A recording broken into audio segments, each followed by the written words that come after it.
Hello everyone, कैसे हो सब लोग। उम्मीद है कि सब बहुत अच्छे से होंगे। इस वीडियो में हम डिस्कस करने वाले हैं क्वेश्चन नंबर 6 के फर्स्ट क्वेश्चंस के सॉल्यूशन के बारे में। अगर आपने इसे प्रीवियस वीडियो अभी तक नहीं देखा, साथ ही साथ आने वाले वीडियोस का सॉल्यूशन देखना चाहते हो तो कंप्लीट प्लेलिस्ट का लिंक मिलेगा आपको डिस्क्रिप्शन में, तो एक बार डिस्क्रिप्शन आप जरूर चेक कर लोगे।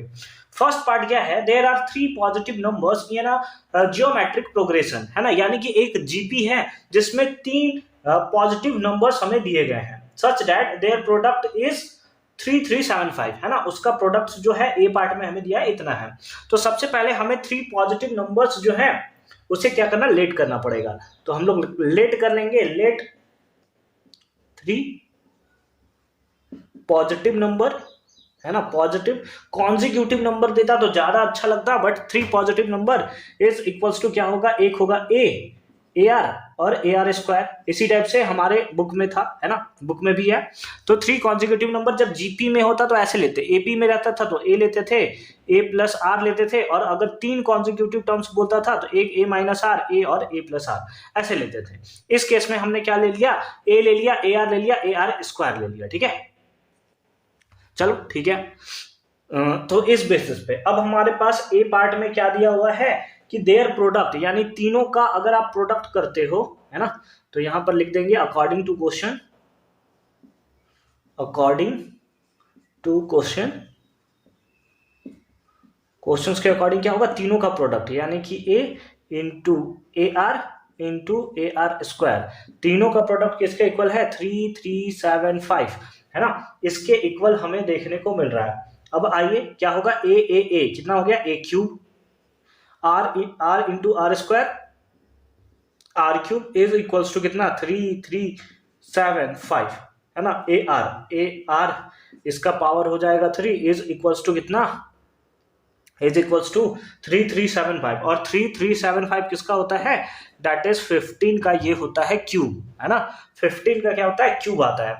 तो इस बेसिस पे ए आर इक्वल्स टू कितना हो गया, 15, है ना। इक्वेट करोगे तो क्यूब है, तो ए आर के प्लेस पे क्या आ जाएगा, 15 हमें देखने को मिलेगा। फिलहाल के लिए इसको हम लोग इक्वेशन नंबर 1 जो है वो कंसीडर कर लेते हैं। अब बी पार्ट में आते हैं। बी पार्ट में हमें क्या दिया हुआ है, बी पार्ट में दिया हुआ है the result of the product of first and second number. Product किसका, फर्स्ट और सेकेंड नंबर, फर्स्ट और सेकेंड नंबर का प्रोडक्ट, यानी कि ए इंटू ए आर, और इसका हम लोग क्या करते हैं, the result of product of first and second number added to, इसको ऐड करना है किसके साथ, the product of second and third number, इसके प्रोडक्ट के साथ, यानी इंटू ए आर स्क्वायर। इसका सम हमें कितना आता है, 750 हमें देखने को मिलता है। तो अब सिंपल फॉर्म में क्या करना है, इसको भी हमें सॉल्व करना, मल्टीप्लाई कर दोगे, है ना, मल्टीप्लाई ए आर, है ना, ए इंटू ए आर का तो वैल्यू है ना, तो यहां पर पुट कर दिया हमने 15 प्लस, यहां पर भी ए आर के प्लेस पे हमने पुट कर दिया 15 प्लस कितना, ए आर स्क्वायर, है ना।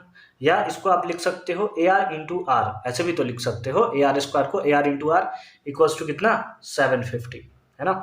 तो ये कितना हो गया 15a, और प्लस ये कितना हो गया 15, और ए आर को आप लिख सकते हो 15, और आर है तो इसको लिख दिया आर इज इक्वल्स टू कितना, 750, इज इक्वल्स टू कितना, 750, ठीक है।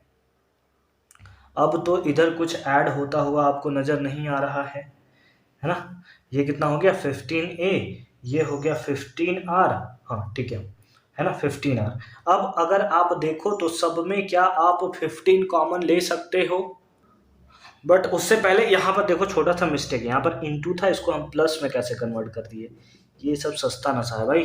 तो इसको 15 इंटू 15, तो ये हो जाएगा कितना, 15a plus 225r is equals to कितना, 750, इज इक्वल्स टू कितना, 750।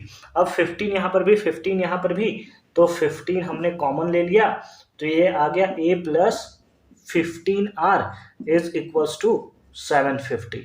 अब 15 5 जा 750, तो हमारे पास आ गया a plus 15r is equals to कितना, 50, है ना। a plus 15r is equals to कितना, 15। अब अगर हम लोग इसको सपोज कर लें कौन सा, इक्वेशन नंबर 2, अब हमें क्या निकालना है, किसी तरीके से ए और आर का वैल्यू निकालना है। तो फ्रॉम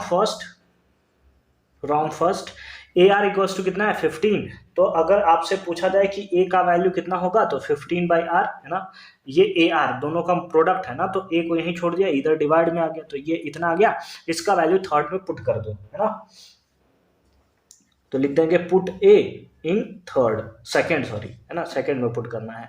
तो ए के प्लेस पे कितना आ जाएगा 15/r plus 15r is equals to कितना 50। बाई 1 करके एलसीएम ले लो तो कितना एलसीएम आ जाएगा r, तो ये हो जाएगा 15 plus 15r² is equals to कितना 50, इज इक्वल्स टू कितना 50। ठीक है, सही जा रहे हो, बहुत अच्छी बात है। अब इसे हमें किसी तरीके से सॉल्व कर देना है। जैसे अगर आप क्रॉस मल्टीप्लाई कर दो तो कितना आ जाएगा 15 plus 15r² is equals to 50r, is equals to कितना 50r। अब इसको थोड़ा अरेंज करके लिखते हैं, तो ये कितना हो जाएगा 15r है ना, इसको हम लोग थोड़ा अरेंज करके लिख दें क्या, 15r², ठीक है ठीक है ठीक है ठीक है ठीक है। यहाँ पर हम लोग 15 कॉमन ले सकते हैं, नहीं नहीं छोड़ दें क्या, है ना। यहाँ पर हम लोग क्या कर दें, क्वाड्रेटिक इक्वेशन को ही सॉल्व करना पड़ेगा। तो हमारे पास कितना आ गया, हमारे पास आ गया 15r², ये प्लस में इधर आया तो माइनस में 50r, और ये कितना हो गया, that is plus 15 is equals to कितना 0, प्लस 15 इज इक्वल्स टू कितना 0 है ना। इसका मल्टीप्लाई इससे करेंगे कितना आ जाएगा 225, कितना आ जाएगा 225। अब 225 किसके टेबल में आता है, 225 का आपका मल्टीप्लाई इससे कर कितना आएगा 225 आता है 45 × 5 है ना, बिल्कुल इसमें आता है। तो बस इसको ऐड कर दो तो कितना हो जाएगा 15r² minus 45r minus 5r plus 15 is equals to 0। दिख रहा है क्या, दिख रहा है क्या, हाँ बिल्कुल अच्छे से दिखाई दे रहा है। अब इन दोनों में कॉमन ले लोगे, कितना आ जाएगा 15 कॉमन और r भी कॉमन, तो ये कितना हो गया r-3, और यहाँ से क्या ले लोगे 5 कॉमन, तो ये भी हो जाएगा क्या r-3 इज इक्वल्स टू 0। तो एक आपके पास नंबर आ जाएगा r-3 और एक आ जाएगा 15r-5 is equals to 0, 15r। तो एक वैल्यू आ जाएगा r का वैल्यू 3 और एक वैल्यू आपका आ जाएगा डेट इज 5/15 यानी कि 1/3। तो r का दो वैल्यू आ गया 3, 1/3 and that is the right answer of this question, है ना। तो इस बेसिस पे एकदम सिंपल फॉर्म में आप इसका आंसर जो है वो फाइंड आउट कर सकते हो। अगर हमसे पूछा है कि कॉन्जिक्यूटिव नंबर्स निकालिए कि वो नंबर्स कितने होंगे, तो क्योंकि हमारे पास है ना, क्योंकि हमारे पास अभी और अभी केवल किसका वैल्यू आया है, r का वैल्यू आया है, तो हमें a का वैल्यू तो फाइंड आउट करना होगा ना, है ना।